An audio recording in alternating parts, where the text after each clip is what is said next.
So I started out as a musician like so many other people. You know, when I was a teenager, this was the 90s.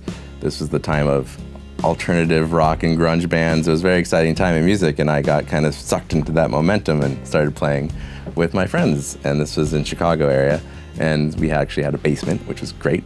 We could go down there and we could play our hearts out. So from there I was like, well, how do we actually record ourselves? And all we had at the time was this little like cassette dictaphone thing, and that sounded terrible. But then I got my hands on a cassette 4-track, and that was a big step up because now I could record 4 tracks, and I just got hooked. I taught myself how to use that thing, and I was like, okay, I'm all in. I like set up the basement as like a little studio. I had like the laundry room as the control room, the rest of the basement as the live room. There was an ISO booth, and I recorded the projects I was working on at the time, as well as even a band I wasn't in. So by the time I graduated high school, I had already done a whole bunch of projects. Now I was still learning, and still stuff I was doing didn't sound very good yet, but it was really good practice. Then I went to college. I studied electrical engineering with an audio emphasis, so I learned some more things about audio there, as well as some very technical things about electrical engineering. And of course kept doing recording in the summers and on the side. And then I got a job at Qualcomm in San Diego, California, to help design chips for cell phones, audio chips.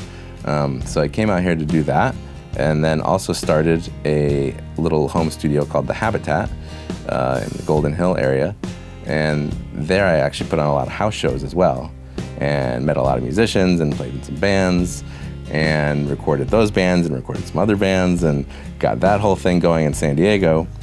And in 2010, I bought a property. I had enough space to do a studio.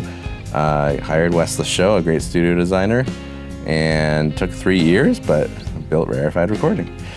One thing kind of led to the other, and I didn't ever work in a studio. I always just came up through the independent music and home studio environment, and just mostly taught myself how to do stuff, as well as, of course, reading books and watching some videos.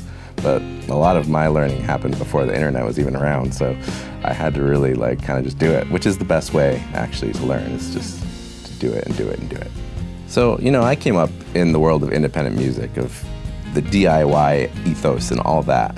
So I'm very supportive of independent musicians, and I want them to be able to have access to a space like this.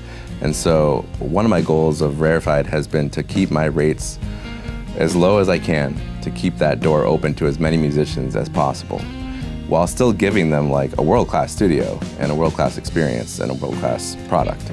So that's what I do, and I really enjoy working with various musicians, and you know, even people who are just starting out. Yeah, I just love that process of discovery that people have with me, kind of as they're learning about audio and recording.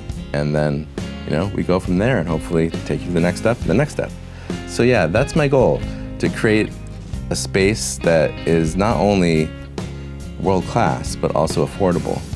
And I feel like I've achieved that, and it's been really great for this community in San Diego.